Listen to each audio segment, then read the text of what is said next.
I'm Michael Calhoun, KMOX News. The following is a KMOX Sports Special. Our city, our spirit. Welcome to the City Spotlight. It's in! City goal! Now, your host, Jen Siess, on America's Sports Voice, KMOX. Welcome into the downtown studios of KMOX Radio on 1120 AM, 1041 FM. I'm Jen Siess, and I'll be your host for the 1 hour edition of the City Spotlight this week. Kyle Sixta is next to me on the controls, and I appreciate his help this evening for what feels honestly like a slow soccer week when it comes to pro soccer here in St. Louis City, having the week off, 10 days off, in fact, after their last game. We'll talk about that, of course, the afternoon game on Saturday against the LA Galaxy at home, where we had a draw, of course. We'll talk a little bit more about that. But the guys, we just actually got media availability for, usually on Sundays, Mondays, we get what we can go to as far as practice times and when we can get our player interviews and those kinds of things like that, so we can have them for you for our respective shows. And there really is nothing until Friday. The guys are off, and assuming that media press release reads like it is, the guys are off for a good solid 4 or 5 days when they get back in action on Friday, which probably means really good rest time for those that are coming off of congested schedules themselves, filling in for players that are injured, of course the injured themselves, getting them back to full recovery. And it's nice also as a soccer player myself back in the day to have really good rest days for those heavy legs playing, especially coming off the May time. So a little bit of slow week in terms of covering City, but we'll have more for you after Friday, of course. And then as we get into the next week, where City plays on Wednesday, it'll be a midweek match, be a busy match, and we'll talk about why that is coming up. So St. Louis City SC now with 1 win, 1 loss, and 1 tie under the leadership of caretaker head coach David Critchley. We are now officially a little bit more, I think, than halfway through the season, and still number 14 in the Western Conference. We're just a point, in fact, behind rival club Sporting KC with a record of 3-9-6. So, David Critchley can't turn it around all around at one time, and I think he's making good strides in certain things that we got to see in the game, those things that he's working on with the team in training. Got to see him have some success and trying to snatch up points where you can. And though a tie is 2 points off of that win that City certainly needs, there was a lot to celebrate from the game. Joao Klaus, in fact, breaking his spotty scoring record in good fashion. His first was from that 35th minute. That ball came from Celio Pompeu, who controlled the ball from the air, did a really nice kind of cut-down pass, if you will, from the air to Joao Klaus for a give and go with Marcel Hartl, and then the Klaus finish. Middle top of the box, Zanka catches up to it before Cello. Loops it out to Pompeu, axes it down, feeds Klaus. Now Cello top of the box, inserts, Klaus, he shoots, he scores! Through the wickets of Mitrovic, in front of the north end, Joao Klaus, City lead! That call and all these calls, of course, from play-by-play broadcaster on Y98, Joey Zanaboni. It was really great to see Klaus clinically finish that, really put that just straight down on the ground, something he's been working on, making sure he makes the most of that moment. What I really liked, too, in up to that moment, even when the chances weren't landed per se, you saw a few from Hartl to Betcher, Hartl to other people, was really enjoyed seeing Cello getting more involved in the attack. Do know that from under the coaching of Olaf Melberg, it was a more conservative approach. He played back a little bit more and knew that when he got forward, he had those responsibilities on defense. Still has those responsibilities, of course, but with Coach Critchley basically saying, we trust you. Go forward if you feel the need to go forward. Play free. Get involved, and we as a team will back you up. And you saw Marcel Hartl, Simon Betcher, and Joao Klaus. I saw many times when it came to that tip of the spear, when you think of the 4-2-3-1 that they ran, so did LA Galaxy. You often saw that tip of the spear, so to speak, rotate. Sometimes it was Klaus, most of the time. Sometimes Hartl was up higher. Sometimes Betcher was up higher. And it was a nice rotation between them and making sure that one was higher, and when that person was higher, the other two were back supporting in those roles. So that was great to see a lot of that stuff that they've been working on in training translate to the game. Now, the first of 2 City leads, you heard Joey Zanaboni say City leads. That lead was lost within 6 minutes from LA Galaxy's Gabriel Peck just before halftime. Royce got into the box. He brought the ball down to the end line, as you should, put it back on the 6, and then LA Galaxy was able to level the score heading into the locker rooms. The teams were tied. But then City jumped on it right away, just about 2 minutes or so into the second half at the 47th minute. Marcel Hartl and Salio Pompeu really combining efforts to win the ball in the midfield. And then Salio saw something that I don't think the rest of us saw, and that was Joao Klaus in on the break. Oh, Pompeu out of our end, sending one over the top, bouncing forward, Klaus, right foot, oh, baby, into the top shelf, Joao Klaus, City leads! Really nice received touch and shot by Klaus in the upper near 90, giving the South End supporter section a real treat. You know what? When you look back also on that shot, too, you have to look at the fact that Klaus knew exactly what he's doing. He had an idea of where he was going, and he did a double take. He checked to make sure what was open and where the goalkeeper was. So that's something that I'm sure he and David Critchley were working on. However, unfortunately, once again, the Galaxy leveled the score just this time, just within 4 minutes. Then a goal again at 87 to take a lead with that back pass, unfortunately, from Joey Zielinski to an unprepared Jaden Reed that was picked off by Gabriel Peck. City now chasing the game in stoppage time. They managed to salvage a point with the help of a big ball distribution from Roman Berkey. Berkey bullets it forward, header by Bob Grundle, that's Joao Klaus! Oh, I don't believe it! Hits it into the upper 90 across the face and goal to tie it 3-3, stoppage time, second half! The throw-in hats on the field at Energizer Park! The first hat-trick in team history! Joao Klaus has taken a lot of flack in recent months for not clinically finishing. Well, there is nothing more clinical than what he just did. Ball across, big ball off the head of City, into there for the one-touch volley into the upper left 90. You do it no more clinically than that. Yeah, for sure. I was so happy to fill in for Dale Schilly. Missed Dale, of course. We normally like his analysis on Y98. He's out with St. Louis City Academy duty. He's in Nashville. They've been dealing with a lot of weather delays. He was supposed to be able to join the show here at this time, but unfortunately cannot due to games moving around. St. Louis City Academy doing well, but he is otherwise obligated. I did reach out to them and to him and just say, what did you think about looking at the game? And I will give you his text to me. He said, grip it and rip it worked this time. I'm sure that's something that Dave Critchley worked with Joao Klaus on, just getting back to basics. It doesn't have to be pretty. It doesn't have to look superbly technical. We don't need a teaching video off this. Just hit it and hit it hard and get it in the back of the net. And if Klaus is playing free, I agree with Dale, then he's really free of that internal pressure he has on himself. Then he can likely do what he did versus LA to other teams. Keep the pressure off of Klaus, keep him backed up by the rest of the team, and just let him do what Klaus does. And in fact, that was his first hat trick in team history, as Joey Zanaboni said. From that, team of the match day, player of the match day, and right now is in the running for goal of the match day. So go vote on MLS on Twitter X if you haven't done that already. Other standout names, we just heard him in the highlights. Marcel Hartl, he was in the 3 pregame things to look for, and Salio Pompeu, being part of that ball winning and distribution. And then, of course, we can't forget Roman Berkey, not with just his ability to make his crazy saves, which he was called on to do several times, but Critchley really being sure that the team uses him in the attack, to attack from the back, to use his distribution. And boy, did he put that ball on Timo Baumgartel's head, who made sure that went to Joao Klaus, who at the weirdest angle, as Dale says, gripped it and ripped it and put it in the upper left 90. Team now, of course, on a 10-day break, some solid days off for the team.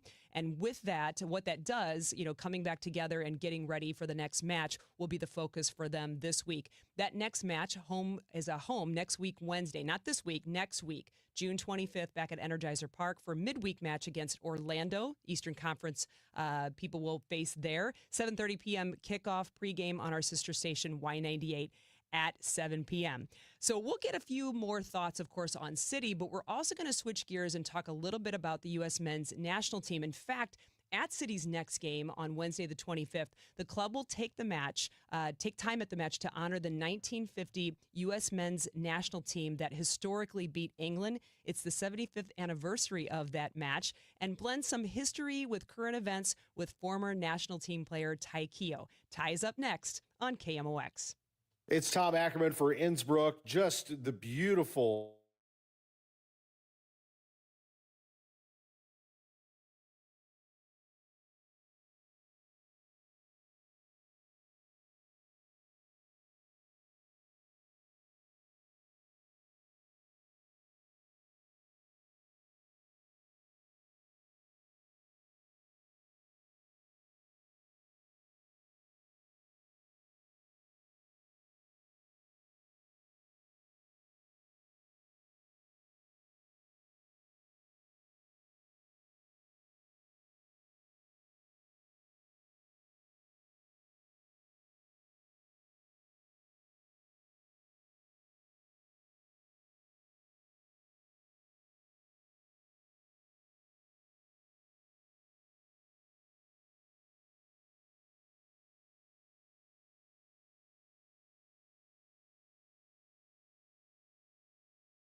a while now. I really trust him. Like me, you'll be saying, I love my windows. Now, back to the City Spotlight. Our city, our spirit. Once again, Jen Siess on KMOX. We are moving on with the City Spotlight here on KMOX. I'm Jen Siess, and joining me now is Ty Keough, St. Louis native, former U.S. men's national team player, soccer broadcaster. You don't know soccer if you don't know Ty. Ty, thanks for joining the show tonight. Jen, it's great to be here as always. Well, first of all, I know we want to switch into U.S. men's national team, but I would be remiss if I didn't take this opportunity for your analysis skills. Just to quickly give me what you think about what's going on with City so far. David Critchley at the helm, 3 games, a win, a loss, and a tie. You can't turn the ship overnight, of course. Do you think things are heading in the right direction? Well, I'm encouraged because it seems like with Critchley, they're taking a more attacking-minded approach, especially in terms of his selections for the first 11. You know, when you see both Klaus and Betcher out there, with Pompeo and Hartel, it's like, hey, these guys are going to go get after it, and they're actually going to pressure the opponent's back line. So that's great to see. It is, as far as how much time will it take to really turn things around? Well, you don't have much time, do you? No. I mean, essentially, you got to put together a string of 3-point victories. And I was looking at the schedule, fairly closely a little while ago, and after this game against Orlando, which is a week from Wednesday, you've got 5 consecutive games against Western Division opponents, and that's where you can make some ground. So I'm encouraged really by how that lines up in terms of having a schedule where you can get after the teams that are right above you.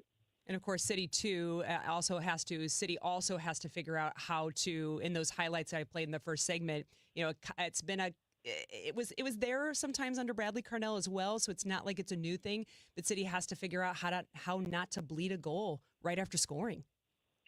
Yeah, it's almost like a mental block. How do you focus entirely on? There's a saying that the first 5 minutes of a match or the last 5 minutes of a match, but also the first 2 or 3 minutes after you've scored. It's just critical in terms of. It's almost like playing tennis. If you've broken your opponent, you got to back up that break, and that's really what it comes down to. And it's a mentality almost more than anything else. Obviously, there's some very, very talented opponents. So no matter how focused you are, they could break you down. But it just seems to happen too much the way you described it. Yeah. Well, let's talk about the next match then, because you mentioned that we've got a little bit of time. It's not this week. City's got a week off to kind of rest, get things back together. They're going to come back together to train starting on Friday to prepare for the Wednesday match against Orlando, Eastern Conference foe. But we'll also be celebrating the 75th anniversary of the U.S. men's national team of historically beating England with, quote, 5 guys from the Hill in St. Louis. You're going to be there. I'm sure City's got you really busy with some interviews and things talking about that match. What are you most looking forward to, Ty? Well, a very, very proud moment, of course, for St. Louis soccer and for those 5 guys, including my dad, who went down to Brazil in 1950 and beat what was considered to be the top team in the world, England. They were considered to be the kings of football. They had a professional league for more than 60 years already, a full-time professional league when they faced the U.S. at the World Cup in Brazil in 1950. The U.S. team, they were part-time players, basically, amateurs and guys that, had jobs on the side. And it was a miracle on grass, basically. And it just was incredible to just conceive of the fact that these guys went in, Frank Borghi, instrumental in the victory, just his ability in goal. And I think England hit woodwork at least twice, but Borghi made some incredible stops. And the way my dad described it is Borghi was just impeccable, getting off his line and grabbing crosses, which were destined for the foreheads of the attacking players of England. And that is what really determined the game, was Frank Borghi's ability to come off the line, come out, grab crosses, and hold them. Gino Pariani, did his part in terms of possession in the midfield for the U.S. team. Pee Wee Wallace, always a quick winger and always dangerous in a counterattack.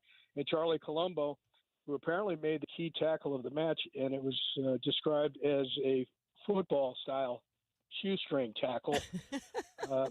And outside the box, and Borghi made the save on the free kick, or they would not have been able to go in with the victory very, very late in the game. So, it's a thing of mythological proportions. It's been recorded in a Hollywood movie.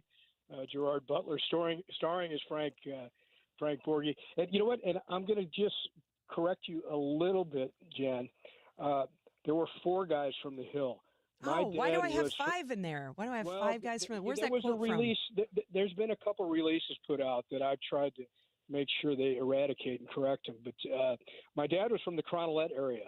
Oh, okay. South St. Louis, and maybe they think he's an Italian because he lifeguarded at Marquette Park. Got kind of dark, and also because I ended up playing for the Emo's Pizza national junior champion team in 1975 with Garino, with Bono, with Cacciatore, with a bunch of Italian guys, and a lot of people thought I was an Italian guy too. So both my dad and me, have to shake that and just say, wait a minute, we're Southsiders, but we're not from the Hill. Very good. Thanks for the correction. But if I'm the Hill, I'm going to claim you. I'd be super proud of that. No matter who came from there. It's a great place. Yeah, I have so many friends there, and my dad's basically Irish American, so yeah, he's not from the Hill. There you go. So I have to ask you this. It's funny. A couple things you said in there. Of course, miracle on grass. It's nice to hear about grass when so many times you have so many players in the youth game, especially playing on turf, which is great. Right. You don't get your games canceled, but and of course, guys who had part-time jobs, like you didn't do this for a living. You didn't have the equipment on you that measures every breath you take and your oxygen levels and all those things that is turned into such sports science, which is interesting. But here's what it makes me wonder. Back then, you might possibly have had no shade, of course, to the players of the time, but I remember not getting quite as much. I look at my kids playing and I'm like, they're technically probably superior to the player I was playing. But I wonder if they had the same grit and they had the same desire to win, because many times when you have those challenges, the U.S. men's national team going up against a Goliath of England, you had to just want it more. Is something like that what's missing from the U.S. men's national team right now, with all the struggles, losing to Switzerland, their 4-game losing streak before, of course, Trinidad and Tobago, and just kind of the current everybody's not quite happy with what's happening with the team right now. Is that what it is? Well, it was a different world. I mean, the guys that beat England in 1950 had grown up in the Depression. They had been through World War II. Some of them were World War II veterans, including Frank Borghi and Pee Wee Wallace for sure. Were involved in combat, so those guys. It was a grittier time, and they were just proud and competitive guys. I think nowadays, when you look at the U.S. team, and there's so many distractions because there's social media. Yeah.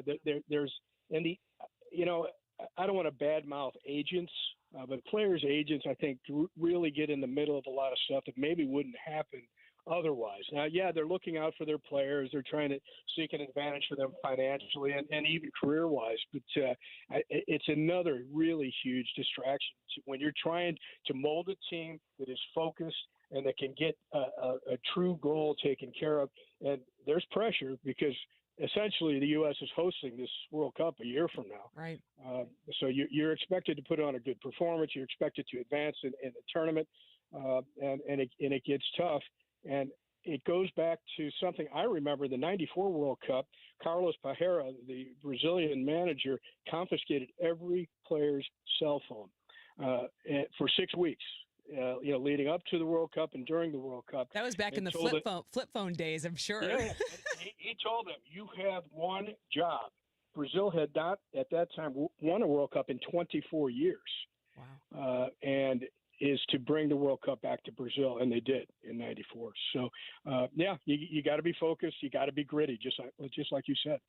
If there enough time? Last question, I promise, and I'll let you go, Ty. Is there enough time for the U.S. men's national team to turn it around and make a good showing when the world is watching in so little a time from now?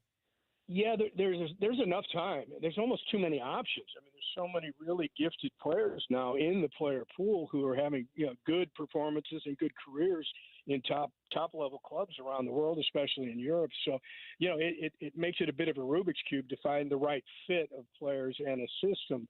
And Pochettino, he's got his work cut out for him.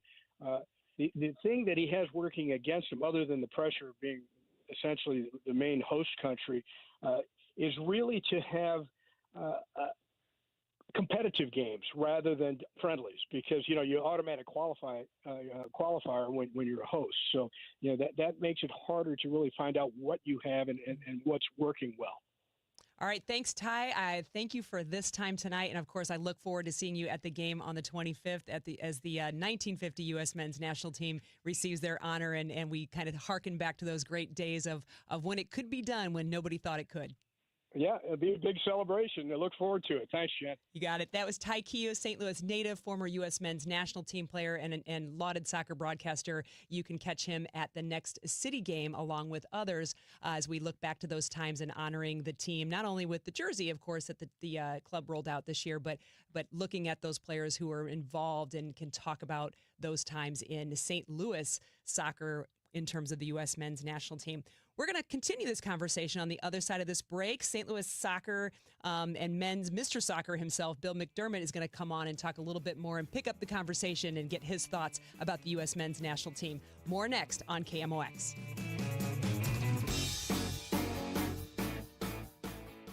Many Americans take a fish oil supplement, often with the goal in mind of heart health, blood pressure, cholesterol, joint comfort. If that's you, you need to hear what the Cleveland Clinic concluded. At best, fish oil pills aren't likely to do much good for your health, and at worst, they could actually increase your risk of stroke. While omega-3 fatty acids are well-studied and beneficial, many fish oil supplements contain a low dose of only 2 omega-3 fatty acids. 2. Krill oil from Native Path, on the other hand, contains a powerful extra antioxidant not found in fish oil. That powerful extra antioxidant makes krill oil from Native Path richer in omega-3 antioxidants. Plus, krill oil is better absorbed with higher bioavailability than fish oil, which means your body's getting more of the health benefits of the omega-3s. So do what I did and follow the research. Switch from fish oil to Antarctic krill oil from Native Path. You can get 66% off plus free shipping if you go to krillreport.com and click on my name, Debbie Monterey. Krillreport.com for Native Path krill oil.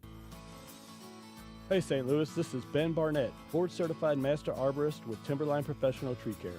In my nearly 30 years in the industry, I've seen firsthand what damage falling trees can do to your property. The sad thing is that most trees that fail have defects that can be identified by a well-trained certified arborist. At Timberline, we have 7 ISA certified arborists, 3 of which have gone through extensive training and testing to become tree risk assessment qualified. Our track certified arborists can perform a thorough assessment of your tree and provide mitigation options for your peace of mind. If there's nothing wrong with your tree, we will let you know that it poses a low risk of failure. If it needs to be removed, we'll tell you in a detailed written report. It's all about honesty and integrity here at Timberline Professional Tree Care. So call us today to get a tree risk assessment scheduled, 636-479-7475, or contact us through our website at stltreecare.com. Chris Ranji for Siteman Cancer Center. And if you are like me, you do have anxiety about getting that colonoscopy, because after the age of 45, that's when they tell us it is a good time to do it, and we should start at this time. But there is no better place to do it than at Siteman Cancer Center, and they have a great resource. If you don't live all that close to St. Louis and you want to find a place closer to you, GetScreenedNow.com will help you locate a place closer to you so you don't have to come all the way to the city to do it. And it's a great resource for colon cancer. If you're getting screened for prostate or for lung or breast cancer, they will find a place for you at GetScreenedNow.com. We know that 4 out of every 10 adults at some point will develop a cancer. Early detection is so important. Find the resources you need, a location you need to get screened by going to GetScreenedNow.com. When we started Neoviten back in 2009, we wanted to create a multivitamin that we would take ourselves. That's why we use quality ingredients in our Neoviten Original Formula multivitamin. With over 20 vitamins and minerals, along with our physician-formulated proprietary blend, you can be sure you are getting the highest quality daily nutritional support. Give Neoviten Original Formula multivitamin a try for yourself. Find it at your local Schnucks, Deerbergs, and online at neovitan.com. An important message from S&L Coins. S&L Coins pays top dollar for your gold and silver coins, old currency, gold-filled jewelry, scrap gold and silver, silver plating, gold and silver bullion. Get a quote with a call to S&L at 544-3600. S&L Coins, 544-3600. Or visit S&L Coins at 9300 Gravois, just east of McKenzie. Open 9 to 5 Monday through Friday, 9 to 4 Saturday. Before you sell, call S&L 544-3600. Hi, my name is Christina Straight, the owner of Straight Realty, and I'm asking you, what do you want in a realtor? Do you want experience? I've been a broker for over 21 years. Do you want to know how much I've sold? I've sold over $500 million, yes, $1 billion with a B, in sales. Do you want value? I now list properties for only 2%. So, if you're looking for all these things and want the best, then call me, 314-441-4444. Why pay more than 2? You can also listen to my podcast on my website, straightrealty.com. Commissions are not regulated and are negotiable. Straight Realty is a licensed broker in the state of Missouri. Cards manager Ollie Marble joins the Gas House Gang every Tuesday at noon. Sponsored by Siteman Cancer Center on the voice of the Cardinals, 104.1 FM, KMOX. Rolling on with the City Spotlight, I'm Jen Siess, and joining me now is Mr. Soccer himself, Bill McDermott. Bill, thanks for joining me this evening. Sure, Jen. How you been? Good, good. Soccer seems to never sleep, although it's a little asleep for City this week, so that's probably good for the team. So let's switch our talk then to the U.S. men's national team, and I really would like to pick up where Ty Keogh and I left off, and that was really just kind of, we talked, of course, about the U.S. men's national team, the state of what it was back for the 1950 team beating England, and what that really meant for the U.S. being part-time guys doing this thing. And now we've moved to the professional side where these are full-time jobs. These are often high-paying jobs, and players on the pro levels and or the international levels. And I guess it begs the question of what do you think right now? There's probably no one answer, is the state of the U.S. men's national team, and how does Poch turn it around in what seems like it's far away, but also feels like it's very close in the World Cup being hosted by the United States? No, it's tremendously close, Jen. June 11th was the one-year anniversary of it about to happen. The way I would describe the United States national team right now is a team that is dramatically in flux. And what is happening lately is that Mauricio Pochettino has said, I'm trying to get a balance between my presumed first 11 and the players I'm using now to see if I have any feel if any of them can really participate in a World Cup. I've been doing some calculations, Jen, and I've looked at this overall team. You're going to be able to take 26 players to the World Cup next year, and they're pretty much all assigned and spoken for. Normally, you wouldn't be able to know that right now, but it seems to be. Now, when you take a look at this current crop, I think only very few are capable of playing in a World Cup and have shown that they're capable of playing in a World Cup. Maybe Malik Tillman and, of course, Diego Luna. Otherwise, I think they are set in their first 11 going into the World Cup. And more important, I think they're really set in almost the 26 occupants on the current team. So it's a matter of preparing for this World Cup as quickly and dramatically as you can. This is going to happen very fast. But this year, Jen, in the United States is the epicenter of the sport in the world, in particular because of both happening at the same time, the Gold Cup, the CONCACAF Gold Cup, but in particular, FIFA's Club World Cup. Now, the reason for that happening in 2025, it's a dress rehearsal for the World Cup in 2026. How the committee is going to organize things, work things out with some of the existing venues that are going to be used for the World Cup next year. But this team going to be a host in the World Cup is a dramatic difference. This is going to be one of the biggest sporting events in the history of mankind, literally, because it's shifting to 48 nations from the usual 32. 104 games, hosted by 3 countries, but the United States has to make their mark in this World Cup because of those players that I talked about a moment ago. In particular, we all know the names Pulisic, Weah, Adams, Musa, McKennie, Reyna, as I said, Diego Luna, Robinson. And I think I want to make a remark about Tim Ream. If Tim Ream is not going to be used in the World Cup next year, then Mauricio Pochettino is doing him an immense disservice by using him in these warm-up games, even making him captain of one of them. He should be used, and he should be one of the final 26.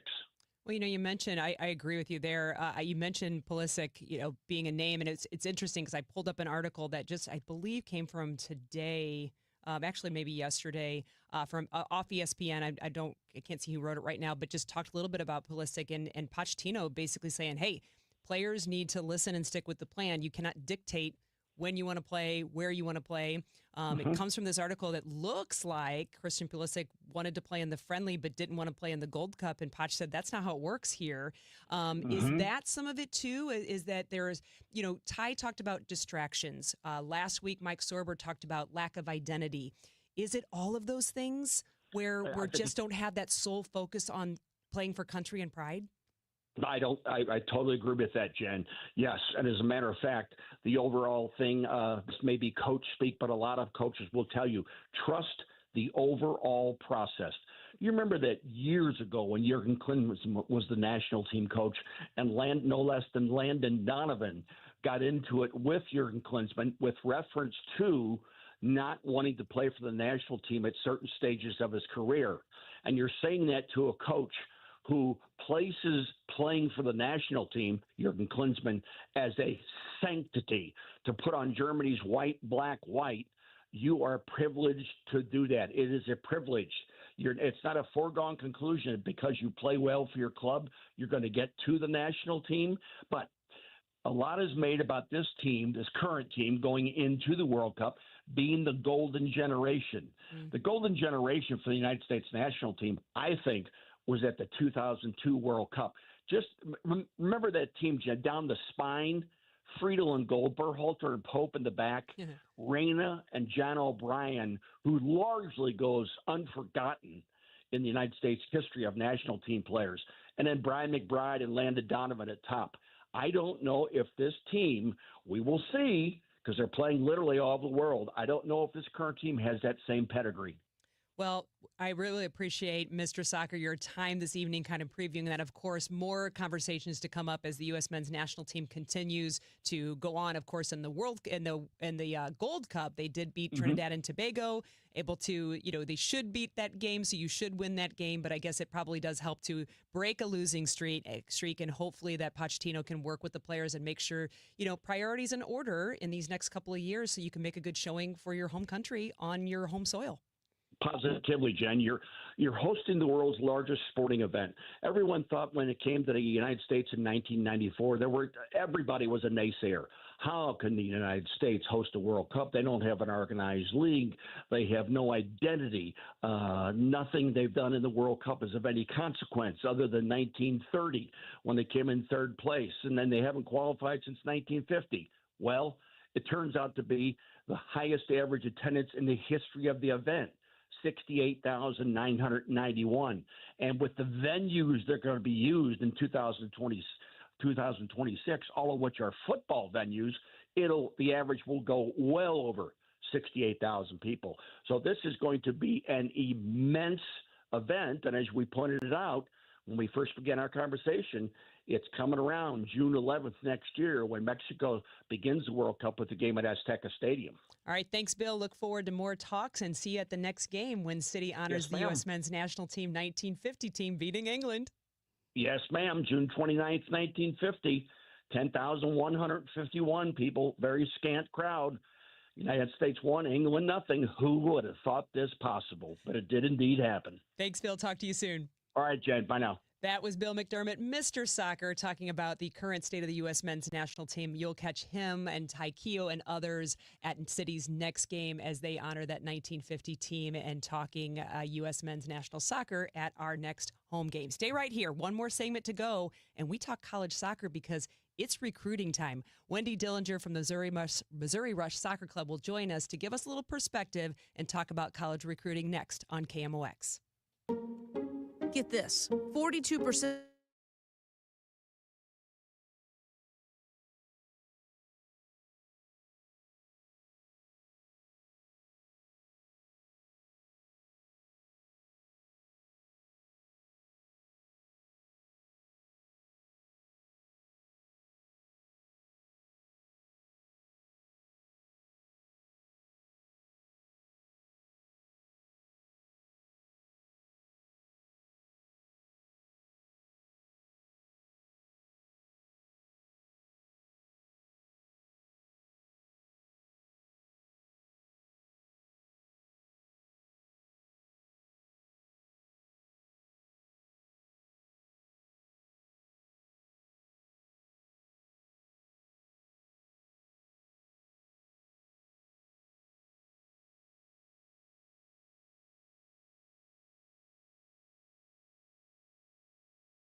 Now, back to the City Spotlight. Our city, our spirit, Once again, Jen Siess on KMOX. Last segment of the City Spotlight, and we go college soccer. We go college recruiting. You know, earlier this month, you may have remembered that the U.S. women's national team visited Energizer Park for a friendly. We got a chance to visit with a few of the players after the match, and I snuck in a question with Naomi Girma. She's really considered the best women's defensive player probably in the world, and just asked her about if she remembers those days of coming into college recruiting and if she had any wisdom on that.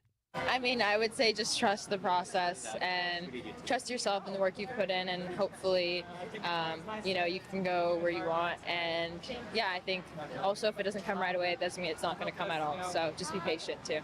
Wise words, easier said than done, I'm sure. Yesterday, June 15th, became official recruiting day for rising high school juniors. They could be contacted officially by colleges and given offers or at least express interest officially. Joining me now to break it all down, Wendy Dillinger, former D1 soccer coach and player herself. She's girls director at the Missouri Rush Soccer Club and a parent of kids who've been through or are going through a recruiting process.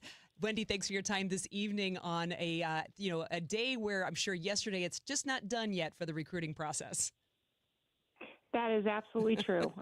Yesterday was just the beginning.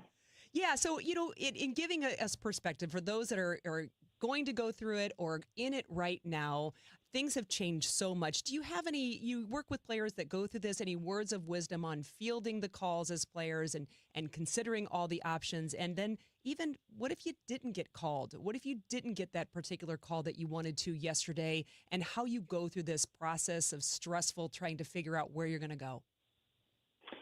Definitely stress. Different sides of the coin. If you're getting lots of calls, take your time, do your homework. Don't feel pressured. If the coach really wants you, they want you to feel good about your decision. They're going to give you some time to explore it. If you're not getting as many calls as you had hoped or didn't get any calls at all, be patient, keep reaching out, and also expand your search. Be open to all the possibilities at various levels. D1 is not the only experience that can be incredible. D2, D3 also have great programs and offer great experiences. Some of my best time in all of my college coaching and playing was at WashU, which is a high-level D3 program, and at UMSL, which is D2. So you got to give those options looks as well.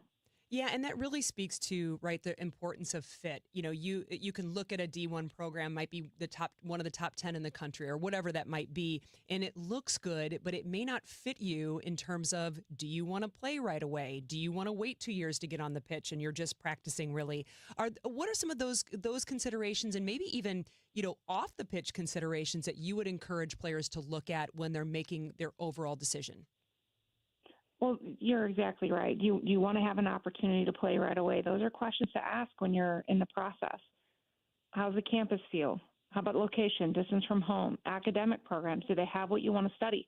Because if you go in and you have a major injury that knocks you out for a year, or worse yet, your career, you really need to enjoy where you're going to be and thrive. The experience in the 4 or 5 years as an athlete isn't just about the sport. It's also about setting you up for life. So you need to make sure it's a balance and it's checking all the boxes for what you're looking for in that experience. Yeah. Is there particular, when you've gone through this with players, any typical regrets players have, or their parents, or things they wish they would have done, or on the flip side, something that they asked about and anticipated very well? I think sometimes a player or a family can get so set on one specific school, and no matter what, that's where they want to be. And I think that is a little short-sighted. Sometimes it works out, but sometimes it doesn't. With a transfer portal, obviously you can look at other options and make different decisions, but it's still hard to transfer. My thought process is explore a variety of options so that you know for sure. You may think you know, but until you've done a comparison with some other opportunities, you really don't know. Yeah. And too, I think in knowing some players who are of this age, I think they're not necessarily at this point right now, but at some point there will become rejection. And whether the offer is no longer there for you, or you're a 16-year-old who's maybe giving a rejection for the first time to an adult, do you have any advice for classy doing that, where you don't burn bridges, but you do have your boundaries and you make your selection that works best for you? Absolutely. You always want to be respectful in the process, and understanding that, you're going to also reject some schools. They're going to reject you. you just be respectful in the process and always respond. I think that's the most professional thing you can do is always respond, always be courteous and thankful for the opportunity that the coach has given you. That's a great point. Wendy, thanks for your time tonight. Hope to talk to you again soon because the college recruiting process has just begun. It has.